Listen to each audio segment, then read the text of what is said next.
Bonjour à tous. Merci d'inaugurer cette première table ronde énergie de l'année. Thématique aujourd'hui d'énergie et territoire, quels nouveaux défis pour les élus? Un sujet qui peut paraître léger mais qui est d'une importance croissante. On va parler de décentralisation de l'énergie. Voilà, l'énergie n'a pas qu'à être traitée au niveau national ou européen. Alors pour débattre de ce sujet, aujourd'hui nous avons la chance d'avoir Madame Brigitte Fourré, maire d'Amiens, Pascal Berthaud, directeur général du CEREA, qui intervient à titre personnel, également Olivier Richoux, qui est donc président du conseil départemental de Mayenne, et Christophe Gégou, qui est donc un expert de la mobilité électrique. Alors, je pense que nous allons commencer par nous présenter tous. Madame Fourré, donc vous êtes maire d'Amiens. J'ai noté que vous aviez une grande actualité dans la thématique énergie, en matière notamment de fonds chaleur et également en tout cas d'énergie renouvelable. Je pense qu'on va pouvoir peut-être commencer par la thématique de tout ce que vous avez instauré ces derniers mois en matière d'énergie renouvelable. Alors, Amiens, c'est une ville de 135 000 habitants, mais qui est aussi étendue que la ville de Lyon. Juste pour vous donner un petit focus sur la ville. Et donc, il y avait une idée de réseau de chaleur qui traînait dans les tiroirs depuis déjà un petit moment. Et puis, mes prédécesseurs avaient souhaité lancer ce réseau de chaleur sous la forme d'une régie. Mais seulement, ça voulait dire que c'était donc à la collectivité d'investir la totalité des fonds nécessaires pour instaurer ce réseau de chaleur.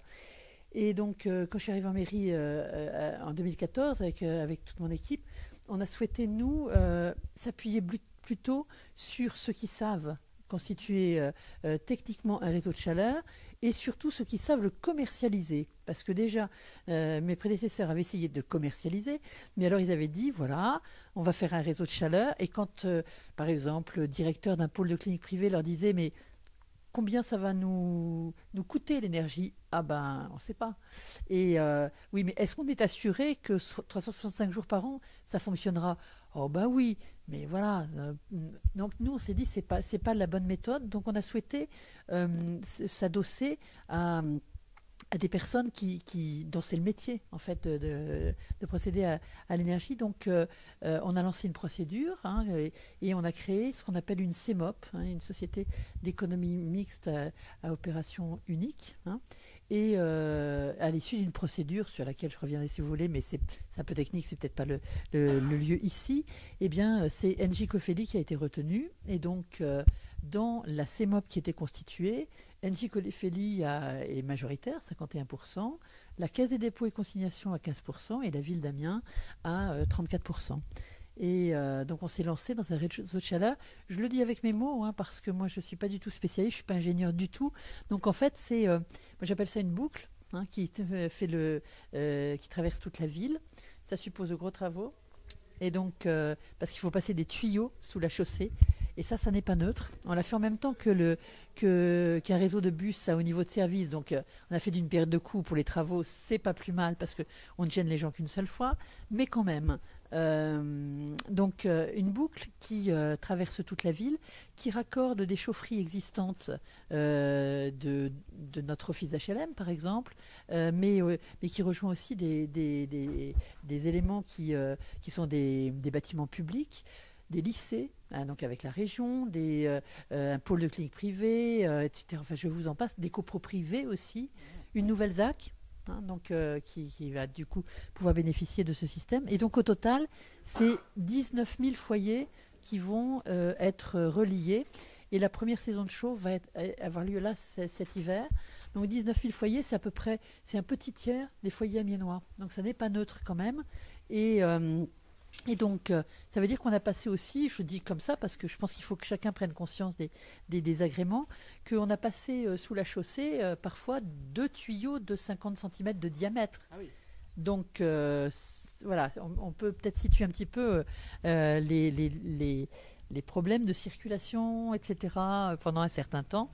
Et puis donc, maintenant, ça y est, le réseau de chaleur va pouvoir fonctionner. Alors, avec évidemment, l'objectif c'est d'avoir de l'énergie renouvelable, parce que l'objectif, c'est d'avoir au moins 62% d'énergie renouvelable pour faire en sorte, ne serait-ce que cela, mais pas seulement, ne serait-ce que pour avoir la TVA à 5,5 au lieu d'avoir la TVA à taux normal. Donc, mécaniquement, ça fait baisser le taux le coût de l'énergie pour les personnes qui sont raccordées. Et donc, les énergies que nous utilisons, parce que c'est ça qui est vraiment le plus important, c'est donc une pompe à chaleur qui nous permet de récupérer la chaleur de notre station d'épuration. Donc jusqu'à présent, la station d'épuration fonctionnait et puis l'énergie qui en découlait s'évadait dans la nature. Donc là, maintenant, on la récupère et on la réinjecte. Donc c'est plutôt astucieux. Et puis, on a aussi une chaufferie biomasse qui est en cours de construction. On n'a pas voulu s'appuyer que là parce que sinon, le bois, ça ne peut pas être la seule source d'énergie. Ou alors, on est obligé d'aller le chercher très très loin. Et donc, sur le bilan carbone, on perd d'un côté ce qu'on a soi-disant gagné de l'autre. Donc, il faut être prudent aussi dans ce domaine-là. Et puis, d'autres types d'énergie aussi de manière plus anecdotique. Et puis, bien sûr, le gaz qu'on utilise également. Et tout ceci fait qu'on va avoir plus de 62% d'énergie renouvelable très rapidement. Voilà, en gros. Eh bien, en tout cas, on note bien que Amiens est une terre exemplaire en matière d'énergie renouvelable. Alors, je ne sais pas si c'est exemplaire, mais en tout cas, on ne prétend pas être exemplaire. Mais en tout cas, on a une qualité de vie à Amiens qui est exceptionnelle. Et donc, on a des espaces verts très importants. Voilà. Donc, du coup, ça nous semble encore plus important de conserver, de développer cet atout que nous avons. Il faut bien respirer, bien bouger, etc. Ça semble évident. Merci beaucoup. On note tout particulièrement qu'effectivement, quand on parle d'énergie, on parle également d'urbanisme, on parle d'environnement, que tout est lié. Absolument. Et qu'un territoire est composé de l'ensemble de ses composantes, effectivement. On parlait là de fonds chaleur, notamment. Olivier, votre territoire est également exemplaire en la matière. Je crois que vous avez un lien particulier avec l'ADEME, d'ailleurs. Oui, je voulais juste rebondir sur ce qu'a dit Brigitte. La ville de Laval a fait la même chose en département de la Mayenne et je retrouve beaucoup de similitudes avec ce que tu viens de dire. Nous, l'origine s'est appuyée sur un centre d'enfouissement de déchets qui dégage du gaz et qui donc est réutilisé avec un réseau qui, de la même façon, a fait une boucle. Et dans le sujet que tu as raison d'insister aussi, c'est la bonne préparation du dossier avec les habitants, parce que les travaux, ça secoue beaucoup la ville.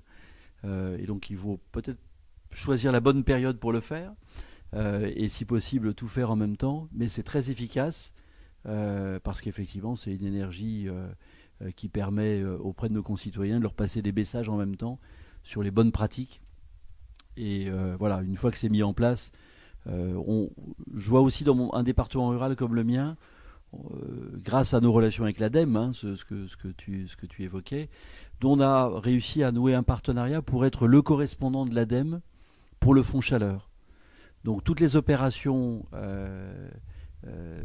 et tous les financements que porte l'ADEME passent par le biais du conseil départemental où on a une équipe au sein du service environnement qui s'est mobilisée sur le sujet. Et donc on a passé une convention avec l'ADEME qui fait que toutes les opérations passent par le conseil départemental et que les financements, c'est nous qui les distribuons en quelque sorte pour le compte de l'ADEME et qui les abonde, on les abonde avec nos propres ressources de façon à maximiser un peu les financements. Et on a vu beaucoup se développer, nous, quelques réseaux de chaleur, mais pas beaucoup, mais beaucoup surtout d'utilisation. Le département de la Mayenne est un département de bocage, d'élevage. On a beaucoup de haies bocagères. Et donc on a beaucoup développé de chaudières, non pas à bois granulé, mais à bois déchiqueté, avec la mise en place d'une société coopérative avec des agriculteurs, et donc un système de collecte de toutes les haies, parce qu'une haie et un bocage, ça s'entretient. Il faut régulièrement, non pas tout couper, mais prendre les branches les plus vivaces. Et donc on a alimenté comme ça un très grand nombre de communes qui ont créé des chaudières à bois déchiqueté et qui se sont fait avec ça un petit réseau de chaleur pour souvent avoir un bâtiment communal et puis quelques logements sociaux par exemple. Et nous l'avons également développé pour les collèges publics. On a 5 collèges publics qui ont aujourd'hui des chaudières à bois déchiqueté qui permettent en même temps donc de faire le lien avec le territoire rural, de passer des messages en même temps auprès des jeunes pour qu'ils comprennent que les haies c'est important, le bocage c'est important, et pour qu'on garde du bocage il faut qu'on garde de l'élevage et que donc que nos agriculteurs continuent à être soutenus et que leurs produits se vendent bien, et notamment par des circuits courts qu'on essaie bien évidemment de créer en lien avec les collèges. Voilà le témoignage que je voulais apporter en complément. Je te remercie, Olivier. Et je crois d'ailleurs également que tu as donc initié une démarche en matière de mobilité électrique, parce qu'on parle de territoires ruraux. La mobilité est une clé de ces territoires, est indispensable. Je crois que vous venez de racheter un certain nombre de véhicules électriques, c'est ça ? Oui, on s'est dit que, d'abord un territoire rural, la mobilité, c'est ce qui est le plus important. Nous, on a un TGV, c'est parfait. 1h10 entre Laval et Paris, c'est très bien, mais pour irriguer le territoire rural, ça ne suffit pas. On a des liaisons en car que nous assurions avant au titre du département et que nous avons transférées à la région dans le cadre du transfert de compétences. Mais ces lignes par car sont les lignes les plus structurantes. Ça ne suffit pas à assurer les mobilités. Et donc aujourd'hui, ces mobilités, on a des groupes de travail qui sont en cours avec la région et les intercommunalités pour faire en sorte de mailler davantage notre territoire, à la fois par des systèmes collectifs et des systèmes individuels, et en faisant appel à toutes les possibilités. Il faut, sur les territoires comme les nôtres, penser aussi au vélo à assistance électrique, sur des courts trajets, y compris en milieu rural. Quand il y a 5 ou 10 km à faire, on peut très bien le faire avec un vélo à assistance électrique. Et puis, on a eu l'idée, quand on a vu que Madame Hidalgo avait mis fin au contrat avec les voitures électriques à Paris, on s'est dit qu'il y avait peut-être un bon plan, et donc on en a acheté 53. 53, c'est le numéro de la Mayenne, hein. Mais 53 à 5 000 euros, le véhicule, ça nous permettait d'être juste en dessous des seuils européens de marché public, ce qui facilitait aussi un peu. J'espère que la Direction générale de la concurrence ne regarde pas cette émission. Mais en tout cas, ça nous a permis d'avoir 53 véhicules électriques pour doter en partie nos services, aussi les agents du conseil départemental. Et puis on a un appel à projet en cours pour faire en sorte de faire émerger sur des intercommunalités des projets de mobilité électrique avec ces véhicules. Et dans notre grande générosité, on a essayé de les donner aux intercommunalités qui auraient un beau projet, en leur laissant le soin néanmoins de l'entretien et d'assurer la consommation. Mais la consommation électrique est relativement raisonnable, d'autant plus que sur notre territoire, le territoire d'énergie qui est la structure qui existe dans chaque département, le syndicat d'énergie, a développé une cinquantaine de bornes électriques permettant sans trop de difficultés de trouver des lieux de recharge. Voilà. Ah bah écoutez, c'est une belle initiative. Et on va reparler tout à l'heure de la mobilité électrique avec notre spécialiste ici présent, Christophe Gégou, des financements, des différentes options en la matière. Alors, on vient de parler donc de chauffage, on a parlé de mobilité électrique, on vient d'effleurer le sujet, on a parlé d'environnement, on reparlera peut-être tout à l'heure d'efficacité énergétique et du bon niveau territorial. Ce sera une question que je vous poserai. Quel est le bon niveau? Est-ce que c'est le niveau de la ville, de la communauté, du département, de la région? Quel est le degré, on va dire, efficient pour traiter des questions énergétiques? Alors, nous avons ce soir avec nous Pascal Berthaud. La question que je vais te poser, cher Pascal, c'est donc en appui des collectivités, nous avons quelques organismes publics de pointe pour accompagner les collectivités sur les thématiques énergétiques, également aussi en matière de surveillance des infrastructures. Écoute, je te laisse peut-être te présenter au grand public et concrètement de nous expliquer l'action du CEREMA sur ces thématiques.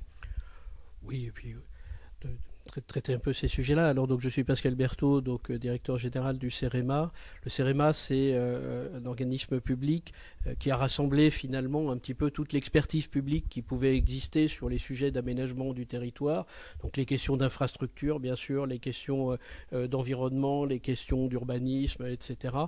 Dans un établissement public avec un choix qui a été fait depuis 7 ou 8 ans maintenant, à travers plusieurs majorités politiques, qui est de dire cette expertise qui était une expertise d'État, avec la décentralisation, il faut évidemment qu'elle soit mise à disposition des collectivités. Moi, je dois dire que, en vous entendant, je mesure à la fois le chemin parcouru par rapport à il y a une dizaine d'années. On voit que vous avez des projets, beaucoup de choses qui avancent, et en même temps, alors au risque de faire un peu ma Cassandre, je crois qu'il faut qu'on prenne conscience aussi que dans les années à venir, nous allons devoir effectivement encore franchir un pas. Et c'est là évidemment que l'expertise technique est importante. Pourquoi franchir un pas ? En gros, on a sur l'énergie, de façon générale, on a deux enjeux énormes dans les 30 prochaines années. La transition énergétique, effectivement, émettre moins de carbone pour rester en dessous des 2 degrés. Et puis, le deuxième, c'est quand même l'adaptation au changement climatique, parce que je vous prie de croire qu'avec 2 degrés, en fait, le climat, il aura déjà beaucoup changé. Les canicules qu'on a eues cet été, ça sera quelque chose de tout à fait normal. Alors, ce qu'il faut bien voir par rapport à ça, c'est que par rapport à l'effort qu'on a pu faire aujourd'hui, alors le rapport du GIEC est sorti il n'y a pas longtemps, on voit que pour rester en dessous des 2 degrés ou pour s'adapter, en gros, il va falloir faire quasiment entre 5 et 10 fois plus. Alors, on peut faire des querelles d'experts sur est-ce que c'est 6,5, est-ce que c'est 4,2. En réalité, on a un gap à franchir qui est énorme et qui, en tout cas tel que nous le pensons, est essentiellement un sujet local, parce que quand on regarde sur la question des émissions, les déplacements, le transport, alors je mets de côté le transport maritime et le transport aérien, Oui, des vrais débats là-dessus, mais les statistiques sont faites comme ça, donc hors transport maritime, aérien. En gros, le transport routier, les déplacements, c'est 40%, le résidentiel, les bâtiments, c'est 22%, et la production d'énergie, c'est 12-13%. C'est-à-dire qu'on est quand même, ne serait-ce qu'avec la mobilité, l'habitat, dans des sujets qui sont complètement des sujets d'aménagement et donc des sujets de collectivité. Alors c'est vrai qu'on peut et on mène des politiques au niveau national, mais de toute façon, ça ne se fera que si derrière on a des élus locaux qui prennent le taureau par les cornes. C'est encore plus vrai sur les questions d'adaptation au changement climatique. On parle des plus de degrés. Toutes nos villes, et en particulièrement dans la moitié nord de la France, on les a plutôt faites pour lutter contre le froid. On a plutôt essayé d'avoir lutté aussi contre la luminosité, avoir des grandes baies vitrées. On a de plus en plus, par rapport à ce qu'on faisait il y a quelques centaines d'années, on a créé des villes qui, de fait, retiennent complètement la chaleur. On a minéralisé, on a créé ça. Et donc on a ce sujet assez majeur, effectivement, de repenser complètement la ville, de repenser le bâtiment pour arriver effectivement à ça.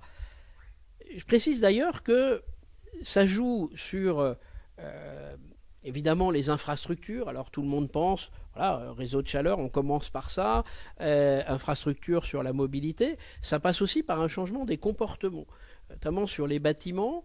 On a travaillé sur des processus visant à faire travailler sur leur comportement les habitants qui sont alors dans les bâtiments. On a beaucoup travaillé avec les collèges, beaucoup travaillé avec un certain nombre d'entreprises.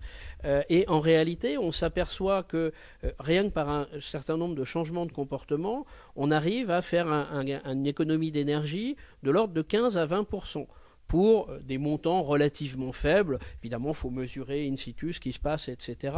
Ce qui, du reste, relativise tous les débats qu'on peut avoir au niveau national aujourd'hui sur les bâtiments. On entend ça sur les bâtiments publics. Il faut 4 milliards, 10 milliards. C'est sans doute vrai, mais on peut très certainement, dans les quelques années qui viennent, pour quelque chose qui va plus se compter en millions ou en dizaines de millions, et donc qui est plus accessible, arriver à déjà faire la moitié du chemin. C'est la même chose en matière de mobilité. Je dirais qu'on voit bien qu'on est passé d'une logique où effectivement, en gros, on faisait des transports en commun, donc on faisait d'abord des infrastructures, après on faisait effectivement un tramway, un bus en site propre, etc., à une logique où finalement les modes de transport ont complètement explosé dans tous les sens, avec heureusement, je dirais, cette transition numérique qui nous permet et qui nous permettra justement peut-être d'accomplir la transition écologique. Et ça veut dire que là aussi, ça crée à la fois de nouveaux modes de déplacement, hein, alors les trottinettes, le covoiturage, le vélo électrique, et aussi des nouveaux besoins d'organisation, bien sûr, et de régulation. Et là, on est là aussi dans des choses qui ne vont pas forcément coûter beaucoup d'argent, mais qui par contre vont demander d'être particulièrement innovants sur la façon de le gérer, sur la façon de le mettre en place. Et typiquement, c'est d'ailleurs pas, je trouve pas un hasard que dans cette période où on voit bien qu'il va y avoir un tas de sauts à faire dans tous les sens, la demande d'ingénierie est remontée très très fortement du terrain, a donné lieu à donc, la création de l'Agence nationale de la cohésion des territoires, hein, votée par le Parlement cet été, et qui, pour la partie ingénierie et expertise, s'appuiera sur le CEREMA. Bien évidemment, la chose a été montée comme ça, et c'est un point, je trouve, assez majeur, parce que finalement, il y a une quinzaine d'années, on était sur la ligne de dire non mais l'ingénierie publique ça sert à rien, ok les élus, les décideurs peuvent s'adresser au privé, sauf que le privé par construction il va pas travailler sur ces changements systémiques où on est obligé un petit peu de tout mixer, il va travailler dans un système tel qu'il est, parce que de toute façon, il ne peut pas se permettre, je dirais, d'être visionnaire, d'innover à ce point-là, etc. Et donc on voit bien que l'expertise publique, elle est là justement pour aider les élus, les décideurs, et alors au premier rang les élus locaux, à justement arriver à prendre ces bonnes options, à prendre ces virages de façon à penser la ville différemment. Et moi j'ajouterais, pour finir, qu'on est, je crois, à une charnière qui est assez extraordinaire. Il se trouve pour ma part, je fais quasiment toute ma carrière dans le monde de l'environnement. J'ai commencé à un moment où, bon, on était quand même pas beaucoup et très clairement marginaux. Je veux dire, c'est clair, hein, dans les années 80, bon, y compris dans mon corps d'origine, hein, je suis ingénieur des ponts, tout le monde me disait mais qu'est-ce que tu vas faire dans l'environnement, enfin bon voilà. Et aujourd'hui, moi ce que je trouve extraordinaire, c'est que la conscience environnementale, elle y est, c'est-à-dire qu'aujourd'hui dans la population elle y est, la demande elle est là, et donc je pense que quelque part, notamment sur les prochaines municipales, c'est la première fois que vont être élus des équipes pour diriger les communes et les intercos sur un message où l'environnement comptera quand même assez largement. Et ça veut dire que je crois qu'on on est vraiment à une période charnière et c'est ça qu'il ne faudra pas rater, effectivement. Absolument. Et je note d'ailleurs que tu es aux couleurs de l'UDI ce soir. Ah bah oui, oui. Mais c'est aussi les couleurs du CEREMA. Exactement. Alors, on a parlé donc d'un point important. Tu as parlé également d'innovation. Innovation sur les infrastructures. La mobilité électrique est également, en tout cas, vraiment en plein redéploiement. Christophe Gégou, ancien administrateur général adjoint du CEA, ancien président de l'ANCRE et actuellement donc, spécialiste de la mobilité électrique au sein d'un grand investisseur.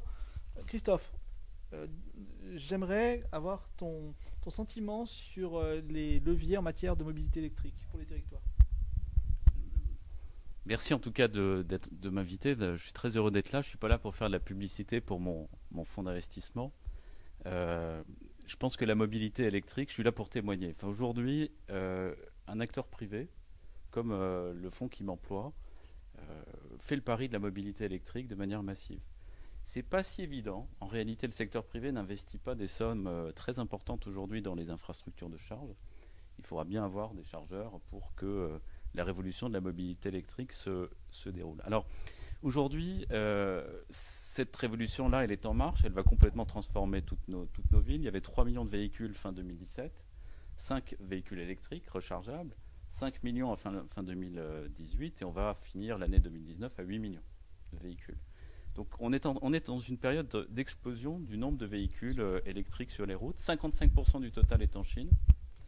Donc on imagine que l'effet de volume bat à plein.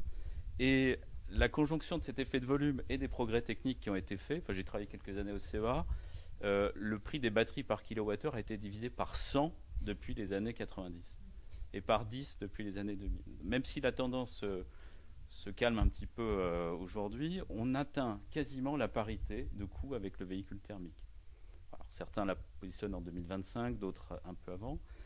Il y a une raison très profonde pour laquelle la mobilité électrique va sans doute tout emporter, c'est que non seulement elle permet d'économiser du CO2, elle permet de réduire le bruit, elle permet d'économiser de la pollution en ville, il n'y a pas qu'un aspect carbone, mais au-delà de ça, ça va être sans doute la mobilité du futur, la mobilité économique, non seulement en ville, mais aussi dans les territoires, avec l'autonomie qui va progresser.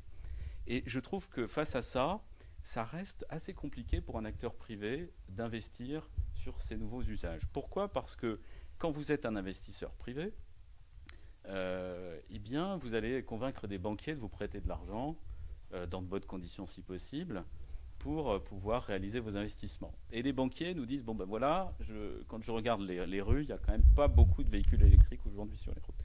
Donc l'innovation, elle est aussi financière aujourd'hui. Notre rôle à nous, je dirais investisseurs privés, c'est d'aider les élus locaux à rendre ces projets possibles, en essayant justement de trouver de bonnes règles de répartition des risques, en essayant de négocier au plus juste avec les fournisseurs d'équipements, avec les fournisseurs aussi de solutions d'opération de ces infrastructures de charge, pour offrir le meilleur service. Alors j'insiste là-dessus, hein, les élus locaux qui veulent se tourner vers ces solutions d'infrastructures de charge électrique n'ont pas forcément à trouver de quoi investir dans leur budget.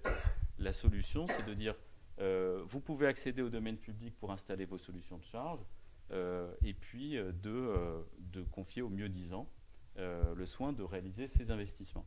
Alors je voudrais, pour terminer, il y a quelques principes qui me semblent assez intéressants aujourd'hui à bien respecter quand on veut se doter de tels projets.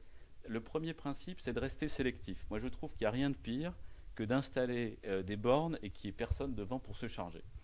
Et c'est la raison pour laquelle nous avons racheté une entreprise dont c'est en particulier le métier d'utiliser des algorithmes, de la data, tout ce qui est très à la mode, enfin, tous les buzzwords y sont, pour essayer de calculer quel va être le trafic et essayer d'estimer le potentiel de chaque site est spécifique. Il faut mettre le bon chargeur au bon site, et ça, c'est quand même un métier spécifique. Donc je dirais la sélectivité, c'est un peu sur mesure. Ce qui marche aujourd'hui, c'est quand même d'être capable de bien estimer le potentiel de marché, la demande qui va être adressée sur chaque site.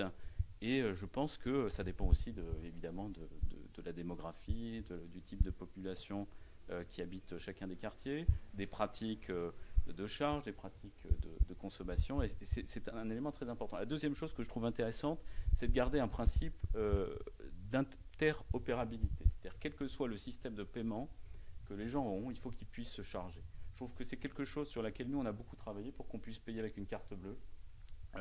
Un des freins à la mobilité électrique, un des freins à l'achat de véhicules électriques, c'est aussi quand les gens se disent ça va être compliqué de devoir gérer tous ces aspects que je connais mal. Donc quelque chose de très très simple, d'interopérable. Le troisième principe qu'on essaie de mettre en avant, c'est l'universalité. C'est vrai qu'il y a encore quelques systèmes différents de charge, selon qu'on soit conducteur d'une Tesla, d'une Nissan ou d'un autre véhicule. Il y a encore 3 systèmes, notamment sur la charge rapide. La convergence est a lieu, mais je pense que c'est bien d'avoir des systèmes qui permettent à tous les véhicules de se charger. La quatrième chose, c'est que je trouve que c'est important de bien réfléchir à des obligations de qualité. Il n'y a rien de pire que d'arriver avec presque plus de batterie devant un chargeur et que le chargeur ne marche pas. Donc nous, on se dit qu'on veut travailler avec 99,5% de taux de disponibilité.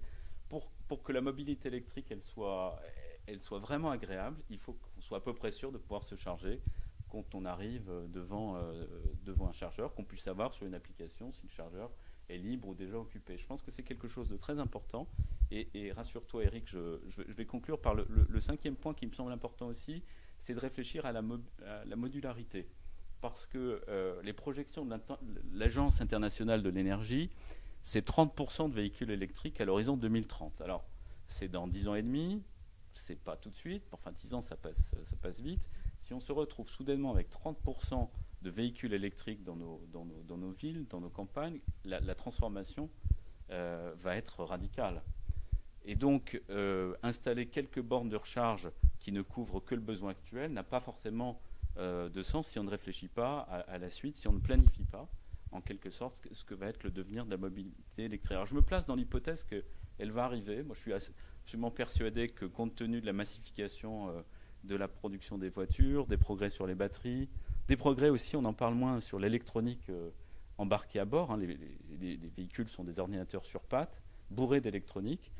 Et il y a des solutions aujourd'hui qui se développent pour que cette électronique de bord consomme beaucoup moins d'énergie. Donc, également des chargeurs plus performants qui sont en train d'être développés dans le monde entier. Pour moi, le principal facteur qui va aider les gens à adopter la mobilité électrique, c'est qu'elle va être non polluante, sans bruit, pas chère et beaucoup plus économe en carbone que les autres. Donc j'ai assez peu de doutes sur le fait que cette révolution est à l'œuvre.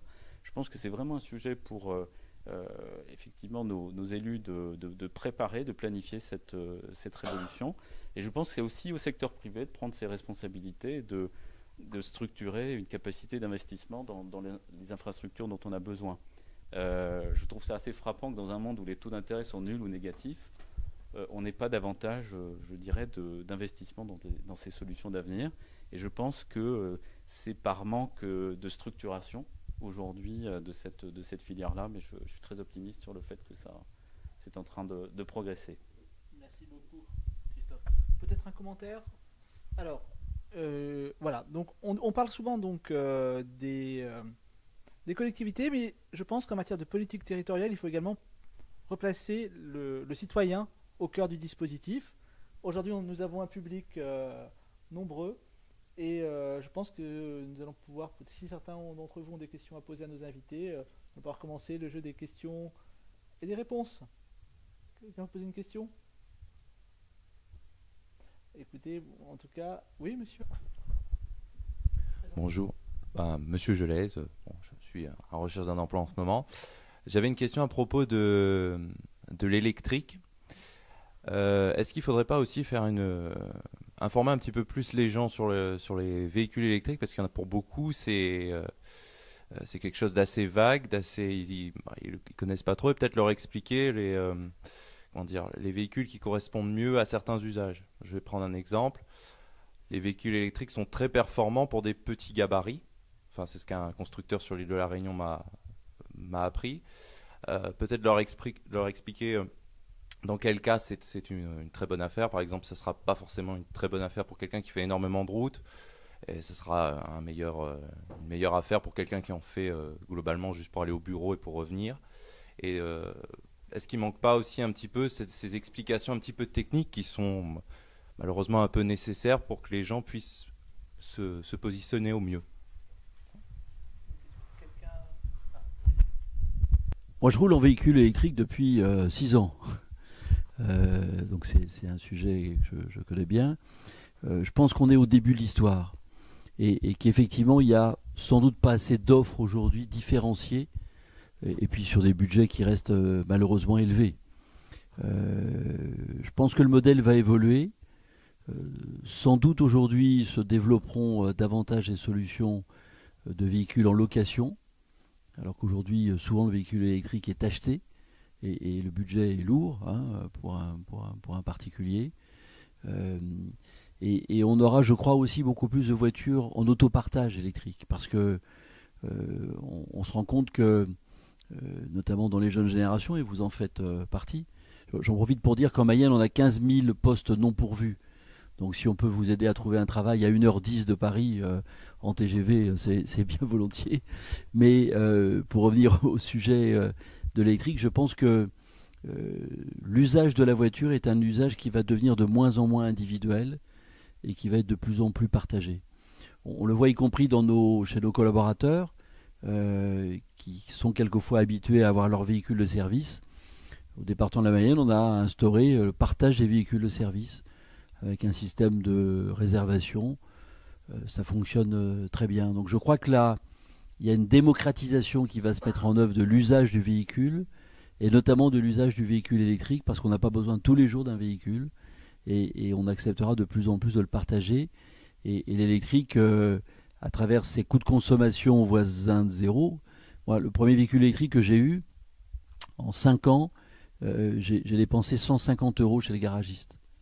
Alors, je ne vais pas dire que c'est la mort des garages, mais effectivement, il n'y a pas de pièces d'usure, il n'y a pas de vidange, donc il y a mis à part les freins et les pneus à vérifier, il n'y a pas grand-chose d'autre.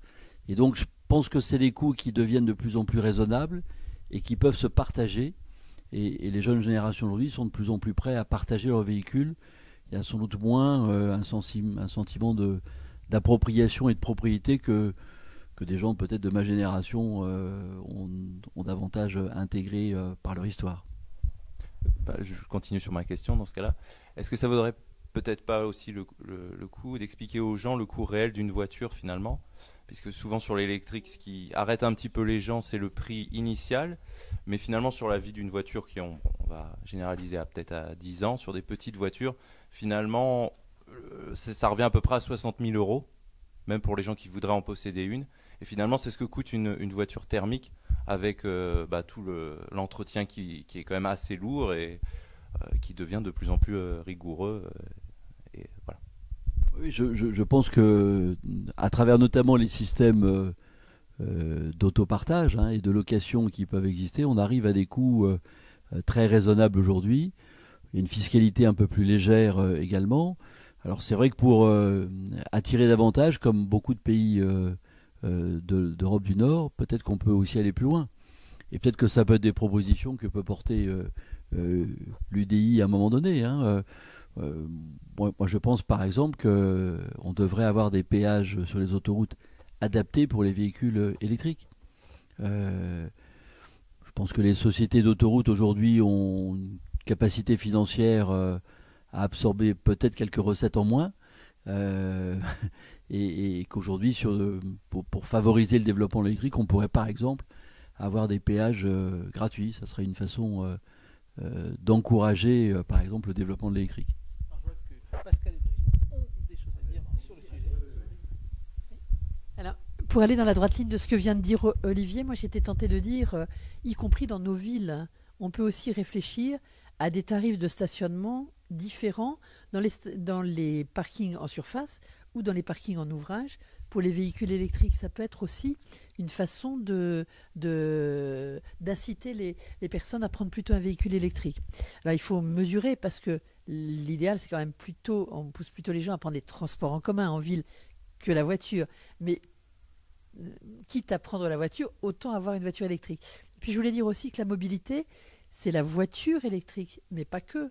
Ça peut être aussi le vélo électrique, ça peut être aussi la trottinette électrique aujourd'hui. On voit bien que ça se développe énormément et moi je suis frappée de voir l'évolution des mentalités qui va à une vitesse phénoménale. Je constate qu'il y a maintenant beaucoup de jeunes qui disent, mais en ville, à la campagne c'est pas du tout la même chose, mais qui en ville disent, mais moi je veux pas passer mon permis, c'est pas la peine.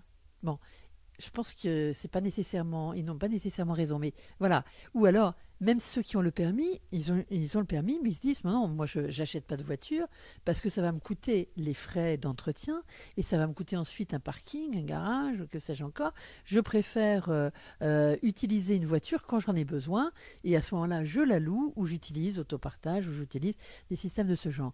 Et puis dans ma ville, qui est une ville, j'ai beau être en Picardie, donc dans une région qui est censée être le plat pays, pratiquement, c'est pas plat du tout dans ma ville, donc c'est même très pentu. Donc on a été construit autour du fleuve Somme et par conséquent, avoir un vélo à assistance électrique, c'est quand même plutôt pas mal. C'est moins bien peut-être pour la santé et moins voilà, mais c'est quand même plus pratique et du coup ça permet à beaucoup plus de personnes d'envisager ce mode de transport. Et je peux vous dire que il y a 5 ans, on était à quelques dizaines de vélos électriques qui étaient mis en location par l'intermédiaire de la ville.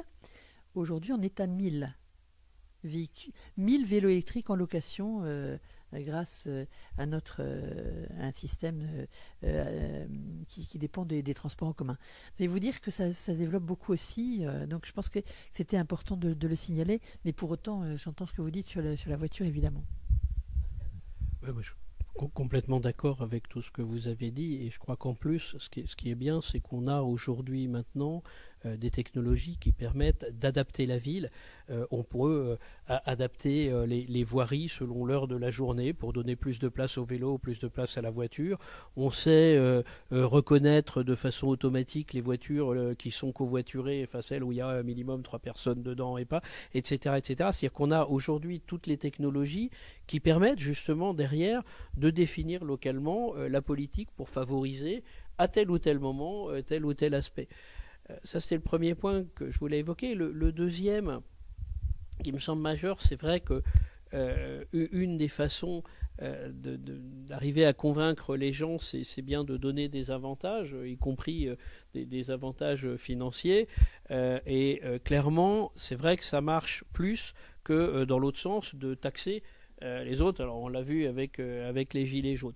Après, il y a toujours une difficulté, c'est qu'il faut quand même, d'une façon ou d'une autre, arriver à trouver l'argent, mais cette question-là, elle se posera. Et le dernier point que je voulais évoquer, c'est un peu ce que vous avez tous dit, c'est que on est alors dans un monde qui bouge à une vitesse absolument incroyable, à la fois sur les comportements des gens, je crois que vous disiez, sur la génération. Moi, j'avoue que voir mes enfants vivre me fait mesurer à quel point on aborde la vie de façon totalement différente. Ça va très vite aussi sur le plan des technologies. Je veux dire, aujourd'hui, on parle de voitures électriques, on parle de voitures connectées. Les voitures autonomes, nous on bosse pas mal là-dessus. C'est l'étape d'après, et c'est pas pour dans 50 ans. Je veux dire, c'est pour dans 5 ans, dans 10 ans. Et donc, c'est aussi la difficulté pour expliquer aux gens ce qui se passe, c'est que ça évolue très très vite. Je pense que justement, une des façons de faire, c'est probablement aussi de développer assez fortement la démocratie participative dans les villes, et que finalement, quand on a des projets d'aménagement, des choix de projets, on puisse arriver effectivement à associer, alors le numérique permet de faire beaucoup de choses maintenant, à associer la population, parce que c'est aussi une façon d'amener les gens à voir que finalement, peut-être que dans Amiens, c'était compliqué en vélo, parce que surtout quand vous allez un peu dans mon point pour moi, quand vous allez à un rendez-vous en vélo, si c'est pour arriver suant, soufflant, ça marche pas, mais que maintenant avec les vélos électriques, vous arrivez au rendez-vous absolument en pleine forme, et donc à ce moment-là, ça devient très compétitif. Et je crois que c'est pour ça que je voudrais faire le lien avec les démocraties participatives, parce que je suis persuadé que c'est comme ça, en associant les gens, qu'on arrivera justement à passer les messages et à expliquer.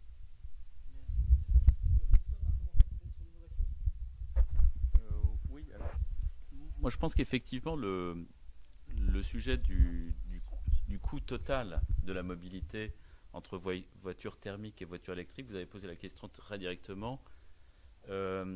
Qu'est-ce qui est intéressant ? Ce qui est intéressant, c'est de rouler beaucoup. Le prix au kilomètre, une fois qu'on a acheté une voiture électrique, est très inférieur au prix au kilomètre une fois qu'on a acheté une voiture thermique. Et je crois que l'État, quand même, avec les mécanismes de bonus-malus, dépense pas mal pour que ce soit pas beaucoup plus cher à l'achat ou quasiment identique à l'achat. Et ensuite, on fait une économie, en réalité, sur l'entretien et le carburant. Donc je pense que l'un dans l'autre, entre Clio et Zoé, je pense que ça dépend évidemment des usages, mais si vous roulez beaucoup, plus de 5000 km, je pense que la Zoé est déjà, compte tenu des incitations qui ont été mises en place par les pouvoirs publics, est déjà très intéressante. Alors peut-être un mot sur l'innovation, puisque c'est la question d'Éric. Pour moi, sur ces innovations, il y a trois mouvements majeurs qui vont se poursuivre. Le premier mouvement, c'est l'utilisation du véhicule, non seulement pour la mobilité, mais pour les réseaux électriques. C'est quelque chose qui, à mon avis, se dessine. C'est quand vous aurez votre facture d'électricité, si vous possédez une voiture et un chargeur à la maison, vous allez sans doute mettre votre voiture à disposition du réseau pour stabiliser soit le réseau national, soit le réseau électrique du quartier. Donc je pense qu'il y aura à terme une utilisation de la voiture électrique qui peut peut-être rapporter quelques centaines d'euros par personne et par an, par voiture et par an, pardon. C'est quelque chose qui peut être assez conséquent. Et je pense que ça, c'est une première innovation dont on n'a pas forcément besoin à court terme, parce que le pourcentage de renouvelables dans notre mix électrique n'est pas encore très important.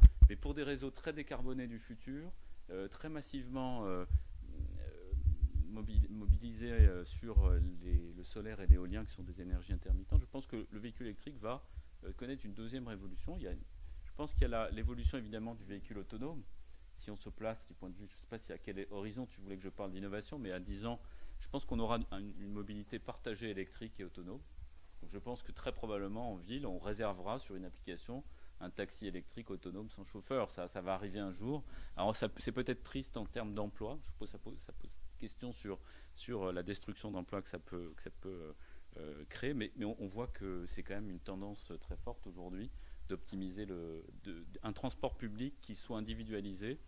Et je crois qu'il y a une troisième Je pense, troisième tendance que moi je vois du côté de la mobilité, c'est que c'est une bataille sur des technologies entièrement nouvelles. En pratique, la valeur d'une automobile, ça va être l'électronique à bord et la batterie. Et là, je pense qu'il y a un sujet de politique industrielle parce que qu'est-ce qui va se passer? J'ai visité il n'y a pas très longtemps l'usine de PSA de moteurs diesel à côté de Metz. C'est pas forcément exactement ce dont on aura besoin en termes d'infrastructures industrielles du futur. Donc je pense qu'il y a aussi un troisième sujet qui est un peu différent, c'est comment notre base industrielle, qui a quand même beaucoup été à l'origine du véhicule thermique traditionnel, réussit à s'emparer efficacement des sujets du véhicule du futur. Alors, Renault est très avancé là-dessus. PSA a fait beaucoup d'efforts aussi sur ce domaine-là. Je pense que c'est un sujet assez passionnant. Quel est l'avenir du véhicule européen et notamment français avec et je pense que pour vous qui êtes des responsables politiques et pour tous les citoyens qui se posent ces questions-là, ça fait partie. Alors c'est pas directement un sujet de mobilité, c'est un sujet de politique industrielle autour de la mobilité que je trouve assez passionnant. Je sais pas si on aura l'occasion justement. Pardon, j'anticipe sur une autre table ronde. Voilà, et on aura plaisir de t'inviter. Pardon. Alors, nous avons la chance également dans le public, je crois, d'avoir le représentant du conseil de surveillance d'une société qui travaille vraiment en matière énergétique au niveau territorial. Monsieur, je crois que vous êtes au conseil de surveillance de Enedis, c'est ça? Absolument, oui. Non, juste un petit retour sur ce qu'on appelle le service système, à savoir effectivement ce que peut apporter comme service la batterie d'un véhicule électrique pour le réseau. Je ne veux pas casser trop d'ambition, mais on sait les limites. RTE en fait l'analyse, Enedis en fait l'analyse. C'est pas ce qui permettra en tant que tel de déclencher l'essor du véhicule électrique. C'est beaucoup plus sans doute le prix du carbone, dont on sait qu'il est trop bas pour être incitatif sur le développement du véhicule électrique, qui fera qu'on réussira cette transformation. Pour autant, j'adhère totalement à ce qui a été dit sur le fait que le véhicule électrique, quoi qu'il en soit, se développera au regard simplement des problématiques climatiques qui ont été évoquées. Mais j'en profiterai volontiers, Eric, si tu permets, pour revenir au titre énergie et territoire et questionner, si tu le permets. Hein. Donc Christophe Béguinet, administrateur effectivement salarié d'Enedis et expert énergie à la CFDT, où on se préoccupe d'énergie, de climat, de consommateurs et évidemment des salariés qui font que le système fonctionne plutôt pas trop mal, en tout cas dans notre pays. Je profitais donc de la présence de deux élus de province pour vous interroger, si vous le permettez, sur les logiques de décentralisation de la gestion de l'énergie qu'on voit poindre, hein, c'est-à-dire quand par exemple la présidente de la région Occitanie, Madame Delga, évoque un territoire 100% énergie positive où on consommerait en Occitanie l'énergie qu'on produit et on produirait l'énergie qu'on consomme. Donc une logique un peu autarcique qui m'inquiète au sens où donc monsieur du CEREMA, qui a un passé d'ingénieur robuste manifestement, le meilleur système, et là je parle d'électricité, vous m'excuserez de limiter le propos à l'électricité et pas à l'énergie, le meilleur système consiste à disposer de ce qu'on appelle une plaque de cuivre la plus large possible. C'est-à-dire qu'en gros, plus on mutualise les productions et plus on associe les consommations, plus on rend le système efficace, pour une raison toute simple, c'est qu'avant un certain temps, même si les coûts de stockage de l'électricité baissent, ils restent quand même considérablement élevés comparé au prix du mégawattheure sur le marché. Donc la question que je voulais vous poser, c'est quelle était votre vision de certaines logiques, certaines ambitions que je qualifierais d'autarciques sur l'électricité qui, en tout cas à nos yeux, risquent de renchérir considérablement le coût du kilowattheure et d'amener des risques de blackout sévères. Voilà. Je vais commencer, puis Olivier continuera. Donc, nous, Amiens, on s'est engagé vers, nous aussi, un territoire autonome énergétiquement. Mais je vais préciser tout de suite après ce que ça signifie dans notre esprit. Donc, l'idée, c'est de dire, il faut en effet faire en sorte qu'on soit vertueux, si je puis dire, par rapport au réchauffement climatique. C'est vraiment ça l'objectif. Et donc, on a aussi, par exemple, lancé la création de ce qu'on appelle une ferme solaire, hein, donc avec des panneaux photovoltaïques qui vont aussi permettre d'alimenter l'équivalent de tout notre réseau de bus électriques. Bon. Et on va aussi pousser les Amiénois, dans toute la mesure du possible, à mettre des panneaux photovoltaïques sur leur toiture, en tout cas pour ceux qui sont bien placés pour cela. Donc l'idée, c'est de dire qu'il faut qu'on soit autonome énergétiquement. Mais ça ne veut pas dire qu'il faut qu'on soit complètement en autarcie. L'objectif, c'est de dire qu'on produit l'énergie nécessaire pour alimenter notre territoire. Mais en même temps, on sait très bien que la régulation, elle ne va pas se faire à l'échelle d'un territoire. Et l'idée, c'est sûrement pas de revenir à l'âge de pierre. C'est exactement comme pour les circuits courts. Quand on parle de circuits courts en matière alimentaire, on ne veut pas dire pour autant qu'on va rester uniquement sur le petit territoire exclusivement. Mais ça veut dire que l'objectif, c'est de faire en sorte de produire autant qu'on consomme. Et puis après, il y a des échanges aussi de territoire à territoire. Ça n'est pas exclusif, si vous voulez. L'objectif, c'est vraiment celui-là, de se dire qu'est-ce qu'on peut faire pour que les choses s'organisent de manière durable, vraiment, mais pas pour qu'on vive dans un circuit fermé. Il ne s'agit pas de revenir à l'âge de pierre et de dire qu'on ne consomme que des endives, puisque chez moi, enfin, il y a pas mal d'endives. On a le droit aussi d'avoir autre chose que ce légume-là, quoi. Olivier et puis Pascal ?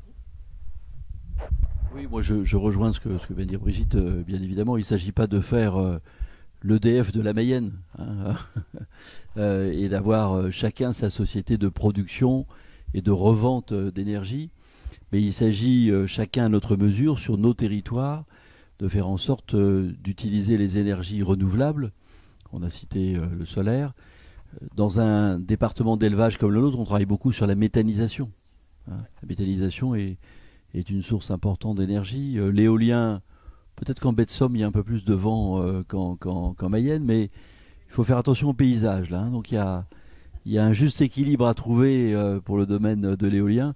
Moi, je crois davantage à l'éolien en mer, notamment quand il est éloigné des côtes, qu'il ne gêne pas les paysages. Mais on sent bien qu'il y a de plus en plus de réticence et d'acceptabilité de l'éolien, notamment quand on a des patrimoines ou des paysages à préserver.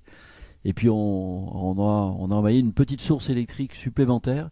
C'est qu'on a une rivière qui porte le même nom que le département, la Mayenne, et on a des micro-barrages avec des micro-centrales qui produisent un peu d'électricité. Alors c'est pas beaucoup, mais ça fonctionne. C'est pas le barrage de la Rance, hein, en Ille-et-Vilaine, mais en tout cas c'est une production complémentaire. Mais en tout cas, il n'est pas question de fonctionner en vase clos, quoi, hein, et de dire on produit une énergie qu'on utilise nous-mêmes et on gère notre propre système, et on est bien sûr ouvert. Mais je pense que ça a une vocation pédagogique aussi. De mettre en place pour nous collectivités, hein, qu'on soit une agglomération, qu'on soit un département, ça a une vertu pédagogique que de lancer ces messages, parce que ça donne des réflexes à nos concitoyens qui deviennent attentifs à ces sujets et qui acceptent quelquefois un peu mieux certains inconvénients. Je pense à la méthanisation, hein, qui est perçue comme pouvant être source d'odeurs désagréables. Bon, on se rend compte que les techniques là aussi évoluent et permettent une acceptabilité plus grande aujourd'hui. Pascal ? Oui, peut-être en complément. D'abord, quand on parle de territoire autonomie énergétique ou de région à énergie positive, c'est-à-dire qu'on parle du fait que la production, l'énergie produite sur les territoires doit être égale à l'énergie consommée. Alors là, on a tous parlé de l'énergie produite, mais je rappelle quand même que la meilleure énergie, c'est quand même celle qu'on ne consomme pas. Et le premier sujet, et on le voit bien dans les villes, etc., c'est bien d'agir sur la consommation. Et là, il y a un rôle effectivement énorme des élus locaux. Et ce point-là, c'est vrai qu'on ne l'a jamais vraiment traité, parce que finalement, on vient d'une époque d'énergie abondante où la question s'était jamais vraiment posée, même si après le premier choc pétrolier, on avait fait économie d'énergie, etc. Mais on n'avait pas systématisé la chose. Donc je pense que le premier point, c'est celui-là, c'est d'abord d'agir sur la consommation avec tout ce qu'on a évoqué depuis le début. Le deuxième point qui me semble important, et je crois que vous avez raison, c'est vrai que sur la production d'énergie, plus on va aller vers les énergies renouvelables, et plus au contraire, il y aura besoin effectivement d'une gestion nationale du réseau, parce qu'elles ont quand même la particularité d'être intermittentes, et que, comme vous le dites, aujourd'hui, on ne sait pas forcément très bien stocker de l'énergie, même s'il y a beaucoup de travaux. Nous, on suit pas mal tout ce qui se passe sur l'hydrogène en particulier, qui rejoint d'ailleurs le véhicule électrique, avec les piles à combustible, avec quelques gros projets effectivement d'hydrolyseurs, où effectivement, quand on a de l'énergie renouvelable excédentaire, on l'utilise pour hydrolyser de l'eau et fabriquer de l'hydrogène.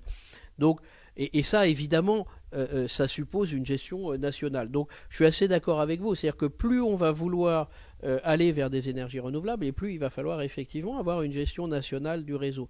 Mais ce qui n'empêche pas, comme le disent mes deux voisins, que quelque part, l'idée de dire il faut que dans la région on arrive à produire autant qu'on consomme, c'est pédagogique. C'est essentiel sur la consommation, c'est aussi essentiel sur l'acceptabilité effectivement des ENR. Nous on travaille beaucoup sur l'acceptabilité des éoliennes, on travaille énormément sur les éoliennes en mer en ce moment, parce que le gouvernement, après plusieurs années, s'est rendu compte que finalement, en disant on va laisser le privé faire, le privé il n'y arrive pas. Il n'y arrive pas parce que les oppositions sont grandes, et donc il y a une reprise en main effectivement. Donc finalement la puissance publique va identifier les sites, faire les études d'impact, gérer la concertation avec les populations, et même en mer avec les pêcheurs. Et finalement la puissance publique reprend ça en main pour justement arriver à le développer. Et c'est vrai que ces concepts-là de région, autonomie énergétique, etc., je trouve que c'est très intéressant parce que ça permet de montrer qu'à un moment, chacun doit faire un pas. Et voilà. Mais effectivement, il ne faut pas traduire ça dans un système technique où finalement on va redécouper, si je caricature, on va redécouper EDF, Enedis pour refaire finalement ce qui existait avant la guerre, quoi. Exactement. Merci beaucoup Pascal. Je crois que nous avons une dernière question puisque l'heure tourne.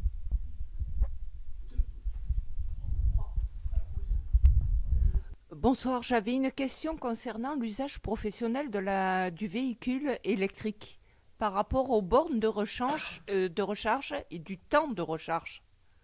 Quand on est dans un contexte professionnel où on ne peut pas se permettre d'attendre un temps assez long. Alors, l'usager que je suis peut vous en dire un mot. Ça progresse beaucoup sur les puissances électriques. On est au début de l'histoire là aussi. C'est vrai que si vous avez des bornes semi-rapides et qu'il vous faut attendre 5 heures avant de repartir, si c'est un usage professionnel, ça fonctionne pas. On a vu la fameuse marque américaine que tout le monde connaît, qui s'appelle Tesla pour pas la citer. Tant pis, je l'ai cité. Commencer à développer les superchargeurs. Un superchargeur, quand il est installé, il vous recharge sur un rythme horaire de l'ordre de 700 km à l'heure. Et aujourd'hui, Tesla envisage de doubler cette puissance électrique et donc de recharger sur l'équivalent de 1500 km à l'heure. Donc ça veut dire que si vous divisez en nombre de minutes, vous refaites un plein de 400 et quelques kilomètres, demain vous le ferez en 10 minutes. Et donc à partir du moment où on aura ces puissances électriques, eh bien on aura réglé l'usage professionnel et un usage quasi automatique, comme si on allait faire le plein aujourd'hui à une station-service. Mais tant qu'il y aura uniquement des bornes que nous avons développées pour l'instant, nous les collectivités qui rechargent sur une base d'environ 70 km à l'heure, bien évidemment ça restera un handicap pour un usage extrêmement professionnel. Voilà, je vous laisse compléter. Oui, alors, effectivement, c'est une question majeure. Nous sommes de notre côté en train d'investir sur 300 sites européens pour aller à 150 kW de puissance offerte à l'utilisateur. La difficulté, c'est que tous les modèles de voitures ne l'absorbent pas encore. La Zoé pourra se charger à cette vitesse-là seulement sur les nouveaux modèles, les prochains modèles que Renault prépare. Et c'est vrai que c'est la seule solution pour pouvoir effectivement avoir un usage très... pour les taxis notamment, pour les livreurs, il faut des niveaux importants de puissance. Parce que on peut regarder ce qui se passe en Norvège. La Norvège, c'est plus de 50% de véhicules vendus qui sont électriques.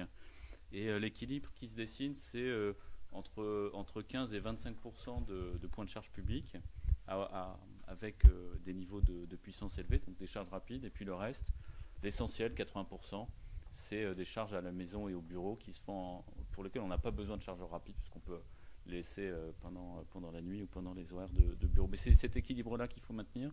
Et on est un peu en retard, je pense, effectivement, sur la charge rapide par rapport à ce qui serait souhaitable.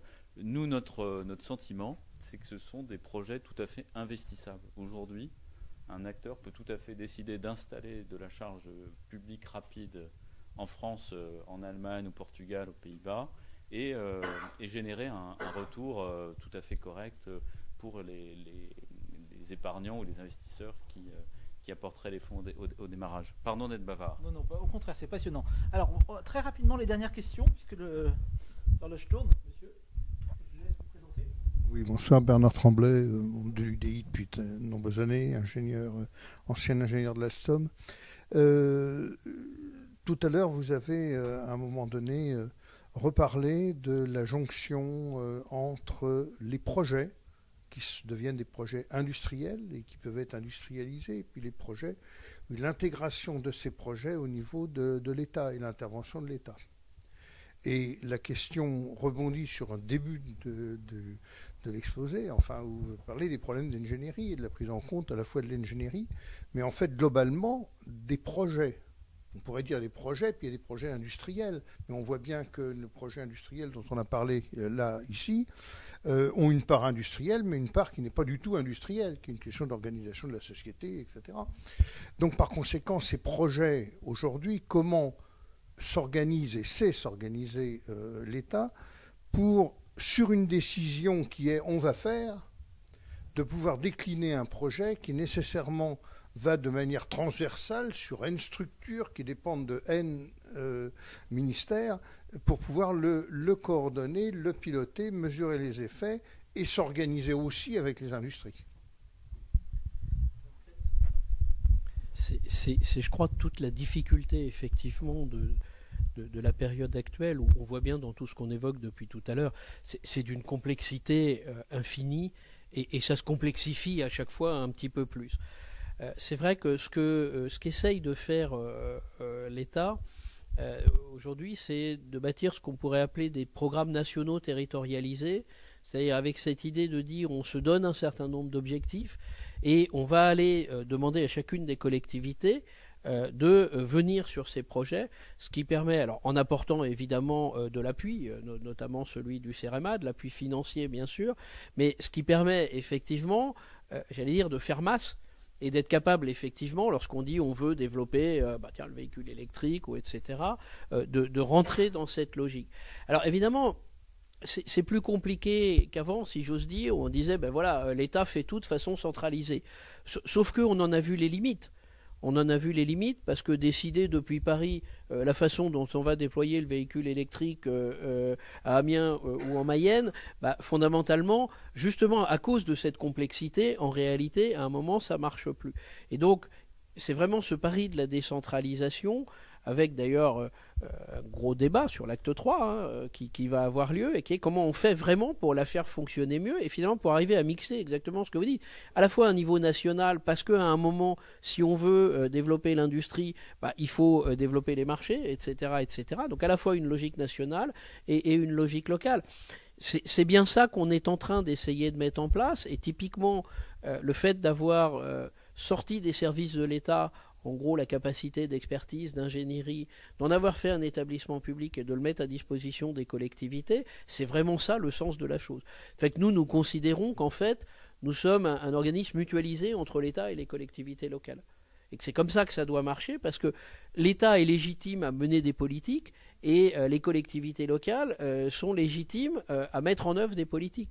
Et tout ça doit évidemment s'équilibrer. Tous ces gens. Mais je me permets de rappeler qu'il y a 75 ans, il y avait très peu de voitures. Il y avait encore ces voitures qui démarraient comme ça. Peut-être vous ne connaissez pas, bien sûr. Et il n'y avait pas non plus de route, il n'y avait pas de périphérique, il n'y avait pas d'autoroute. Et maintenant, il va y avoir les patinettes électriques, les vélos électriques.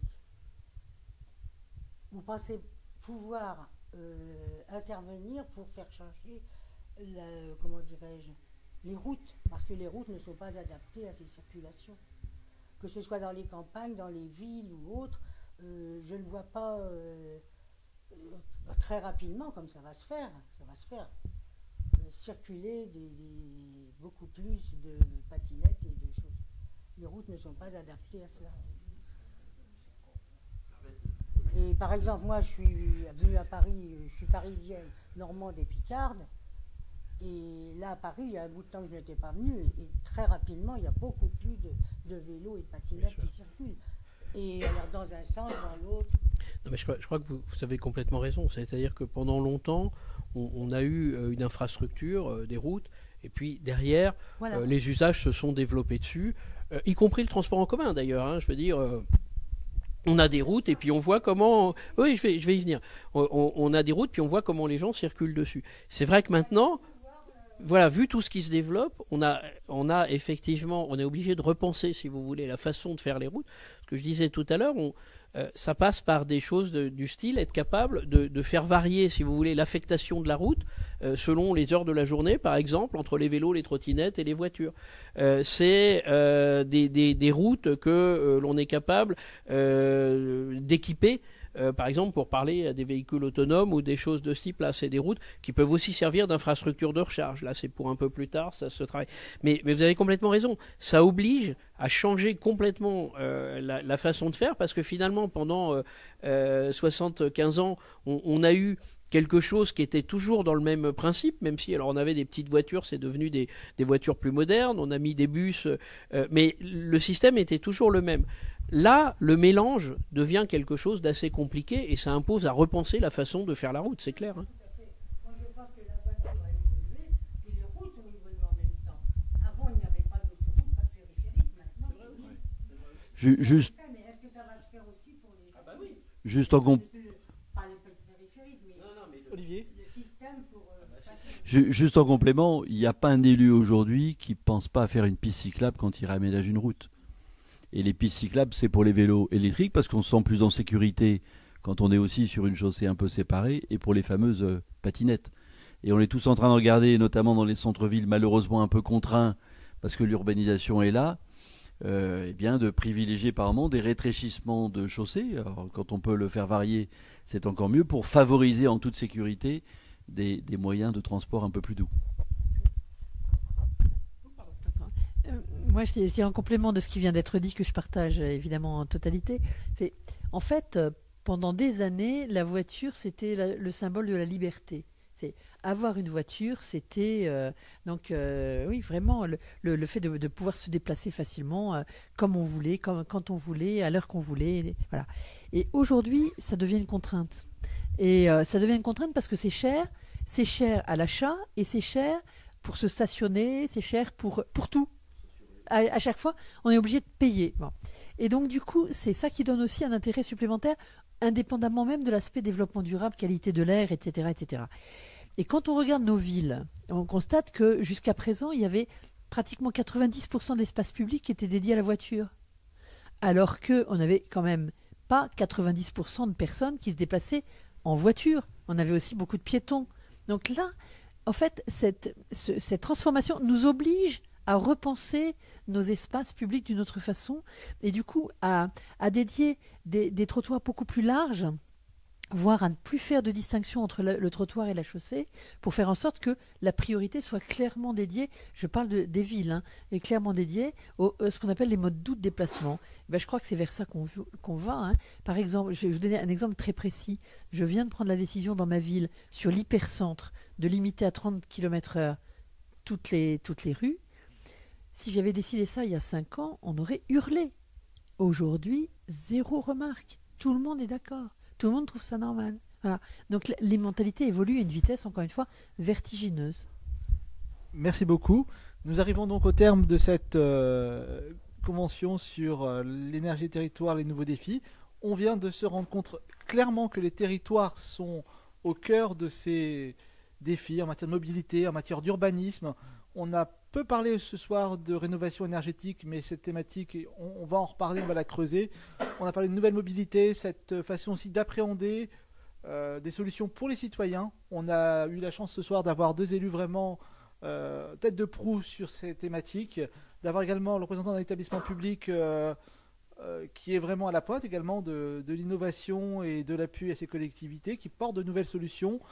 Le privé n'est pas exclu de tout cela, il y a des solutions innovantes. Christophe a pu nous le démontrer.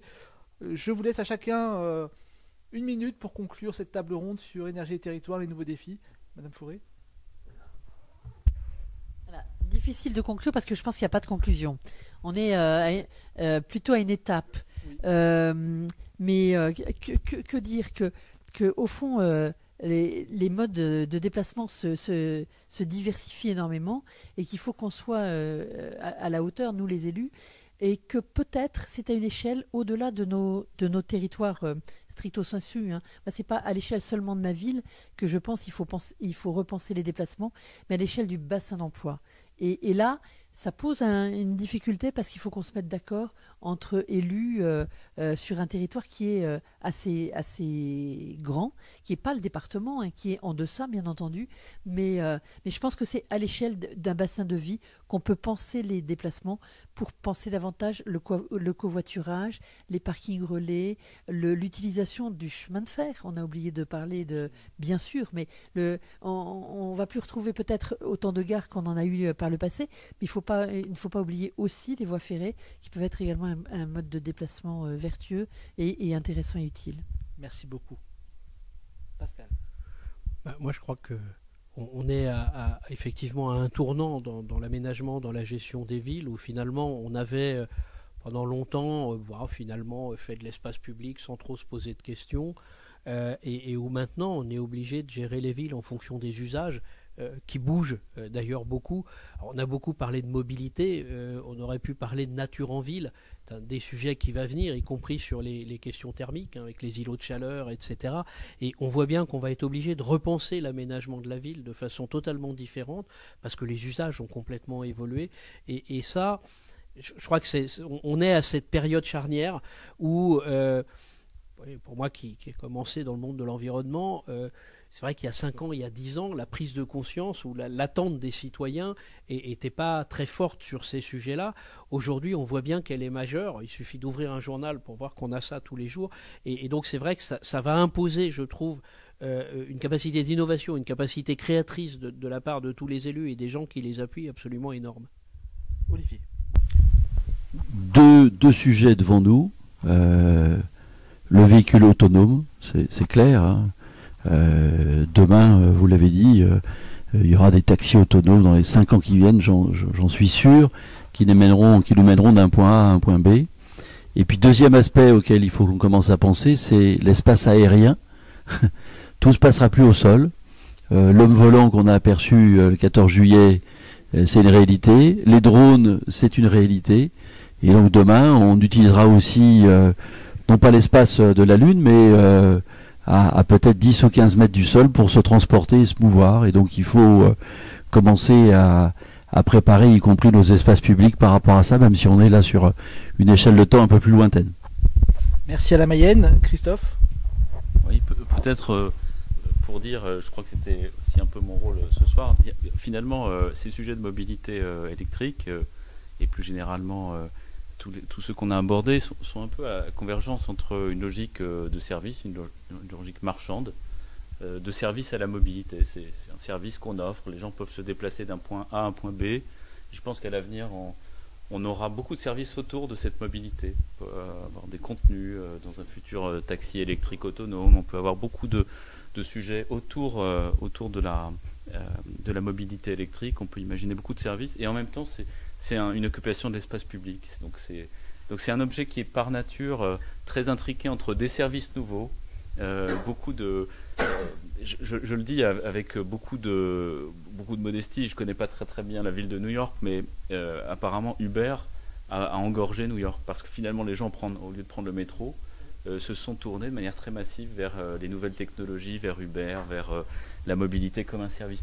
Et on voit que finalement ce sont des sujets assez compliqués. Je rejoins complètement ce qu'a dit Pascal tout à l'heure. Ce sont des sujets très compliqués qui nécessitent forcément que se mettent autour de la table, je pense, les entreprises et les pouvoirs publics pour trouver des solutions optimales. Offrir de nouveaux services, c'est bien. Réfléchir à la ville du futur et à la bonne occupation de l'espace public, ça me semble indispensable. Je ne dis pas que j'ai des solutions sur tous ces sujets, mais je suis ravi d'avoir eu l'occasion d'en reparler. On pourra en parler à l'occasion du futur atelier. Alors je tiens à remercier vraiment nos invités d'aujourd'hui, Madame Brigitte Fauré, Monsieur Pascal Berthaud, Olivier Richefou, Christophe Gégou. Et je tiens aussi à vous informer que nous allons dans les prochains mois continuer à travailler sur cette thématique dans le cadre des élections municipales, à travers des ateliers, à travers une approche de proximité sur l'énergie, au sein des équipes de campagne, pourquoi pas. En tout cas, je vous donne rendez-vous très prochainement pour travailler ensemble sur ces thématiques. Comme l'a dit Jean-Christophe Lagarde, l'environnement et les territoires sont au cœur du projet du DI. Au plaisir de vous retrouver et encore merci d'être présent ce soir.